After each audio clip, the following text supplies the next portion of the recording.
All right, so this is the post show. I think we edited this out. Who was it that brought up gluttony? Was it you or was it me? I think it Oh, was I did. you brought But it you up. And said, so here's what happened is you said something about it was the physical training. And you said that's why there's a lot of large preachers.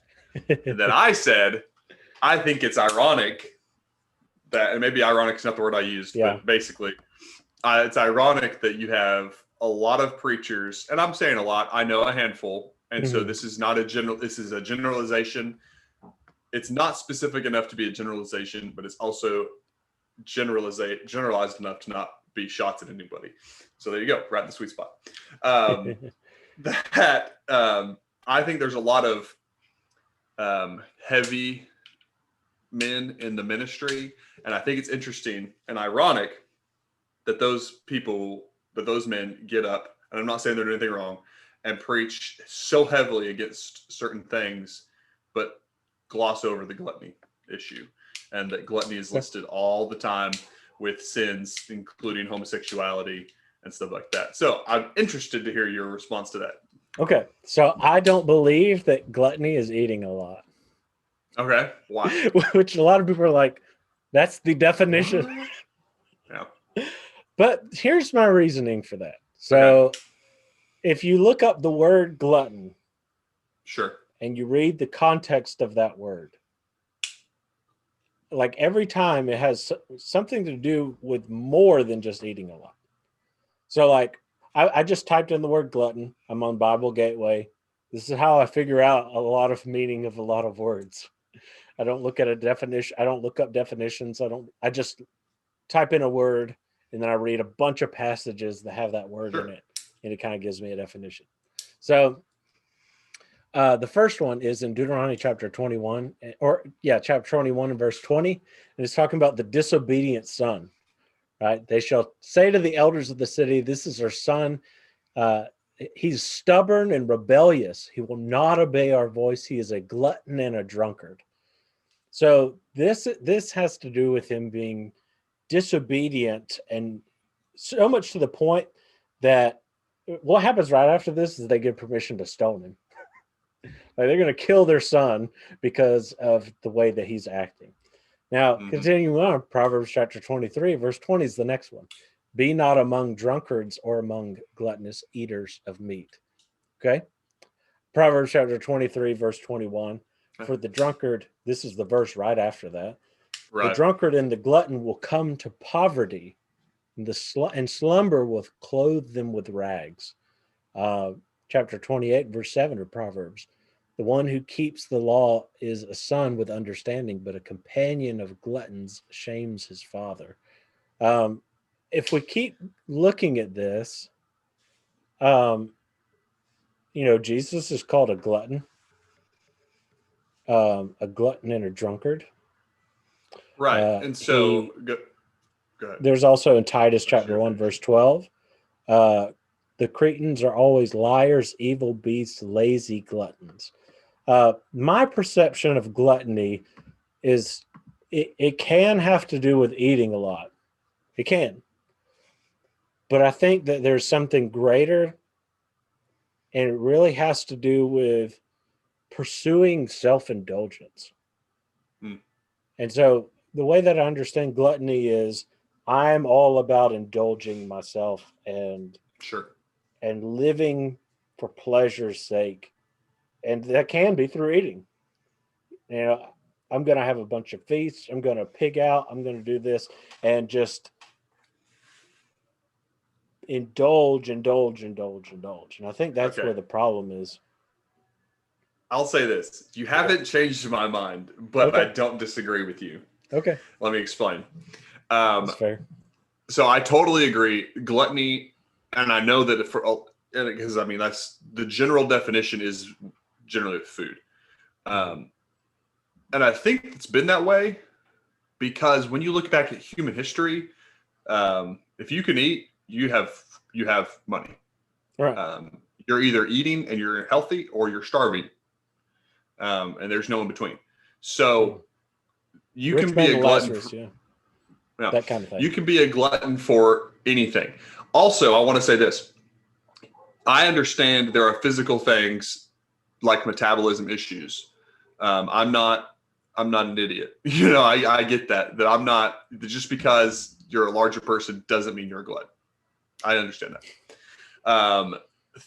Third, I want to say that I think that I think a lot of times gluttony is hard to pinpoint. Yeah. I agree. And I think that it's because it's a lot like other things where it's a hard issue, right? And I think that if you're eating to be filled and to feel good, I throw that into gluttony. If I am getting on Facebook constantly to be filled with something on there, I throw that into gluttony. And so one of the things that now this is kind of going back to the Enneagram for a second. If you look at the Enneagram, there's some people who will put a deadly sin, and there's 9 Enneagram numbers, only 7 deadly sins, so there's 2 extra. But each one you can kind of has a more significant issue with something. And for me, a 7, that is gluttony, meaning I am prone, and I've said this before I even knew what the Enneagram was. I have an addictive personality, meaning if I get into something, I go hard at it. And sometimes 90% of the time it fizzles out, but if I'm on something, I'm after it and I'm hard after it and I burn out on it a lot of times. But I think that's kind of the vein of what gluttony is.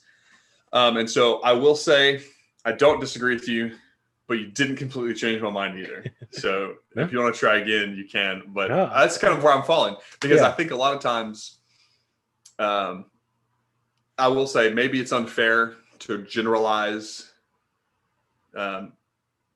somebody's size because of as gluttony. That's total. I will concede that is totally unfair. Yeah.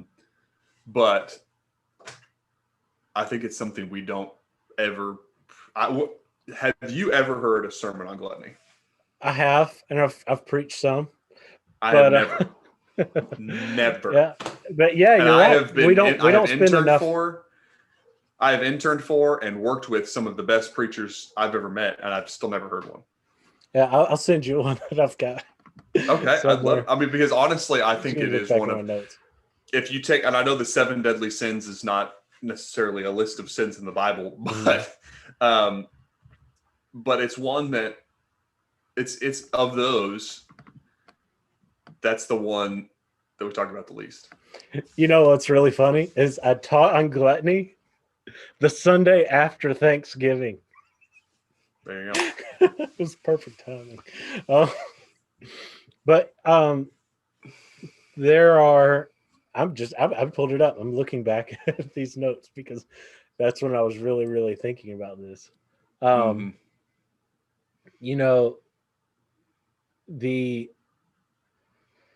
The author of Ecclesiastes, Solomon, he repeats in there, that part of what we can do in this life, because everything is vanity, is to eat and drink and be merry. He says that's actually a blessing of God. Now there's a step too far, but then there's also drink and eat and enjoy one's labor, which he says there too. You enjoy your life, but there becomes a point when you are enjoying your life in an indulgence that is harmful. Yeah. If we go back and look at those proverbs and what's said about it, it's a self-indulgence that causes harm to you. Sure. Right? Your diet can cause you to have poor health. It can cause you to be tired all the time. It can cause you to gain weight. It can cause you just some bad health problems from overindulgence of things. and not to speak out against anyone, or I understand, like you said, people have problems with metabolism and things like that, but there comes a point where it's not just eating. um First Samuel chapter 30 and verse 16, the Amalekites, they were eating, drinking, and dancing. Mhm. And that's kind of grouped together with gluttony. um the idea So, is that there's a self idolatrous worship that's involved. and I think that that's what it boils down to is what are you filling yourself with? And Yeah. really, when you look at what sin is, it's when you choose to fill yourself with something other than God and other than Christ, and you seek yourself or you seek things that make you feel good to fulfill those pleasures as opposed to filling yourself with God. And I just think that drinks, and I'm not even talking about alcohol, only alcoholic drinks, any kind of drink.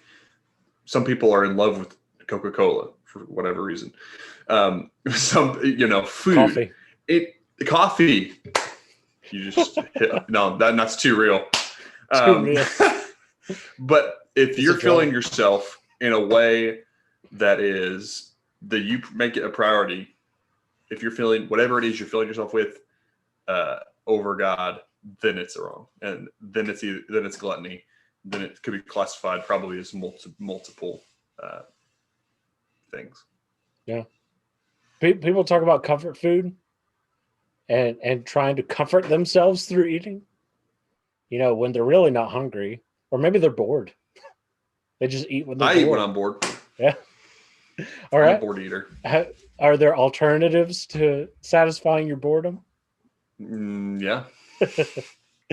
Yeah. And and I appreciate. I guess this is probably the most you've changed my mind on something ever. Oh, well, thank you. But it's. I don't know. I think it's interesting because I think you're right that what we fill ourselves with is ultimately Yeah. what classifies this. I do think we need to be harder on the eating, though. I really do.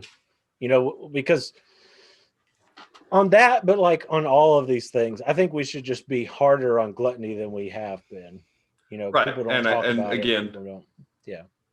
defining gluttony as what we fill ourselves with, period. And I think that because I do believe that. I mean, I honestly cannot think of a time I heard a sermon on gluttony, and I've been that includes sermons I've preached. So,